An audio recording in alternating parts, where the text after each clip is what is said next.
কারণ শ্যামলীর লাশটা ওই নদীর জলে ভাসিয়ে দেয়। ঘুম পাড়িয়ে দিয়েছি, চিরতরে ঘুম পাড়িয়ে দিয়েছি, সে ঘুম আর কোনদিন ভাঙবে না। ভেসে গেছে তার রূপের অহংকার, আমার কামনার জোতে সুন্দরী শ্যামলী শেষবারের মতো তুই ফস করে উঠেছে, কিন্তু শেষ রক্ষা করতে পারলে না। এই বিপুল সান্যালের কাছে তোমাকে হার মানতেই হলো।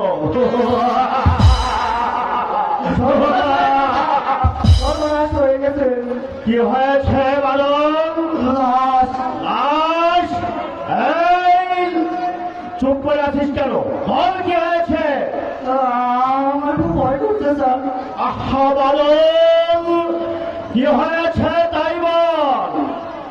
কাল রাতে শ্যামলীর লাশটা ওই নদীর জলে ভাসিয়ে দিয়েছিলাম। আমিও তো তাই বলেছিলাম, তাতে হয়েছে কি? লাশটা নদীর তলায় এসে উঠেছে। স্কাউন্ডার! আমি আর তোকে মাছ নদীতে ভাসিয়ে দিতে বলেছিলাম, আর তুই কিনা? আমিও তাই চেয়েছিলাম, কিন্তু বিশ্বাস করুন আমার কোনো দোষ নেই। দোষ নেই? তাহলে রাস্তা চলে এলো কি করে? আমিও তো তাই ভাবছি স্যার। জেলেরা ভোর রাত্রে মাছ ধরতে গিয়ে ওই শ্যামলীর লাশটা আবিষ্কার করেছে। আমি দেখলাম ওই গ্রামের লোক এক জায়গায় হয়ে ঝগড়া করছে। তাহলে এখন উপায় একটা খুঁজে বার করতে হবে। উপায় উপায় স্যার স্যার স্যার, এই কি হলো? ওই শ্যামলীর দাদা রমেশ এই এদিকে আসছে। আমার মনে হয় এই আপনার কাছে আসছে। সে কি?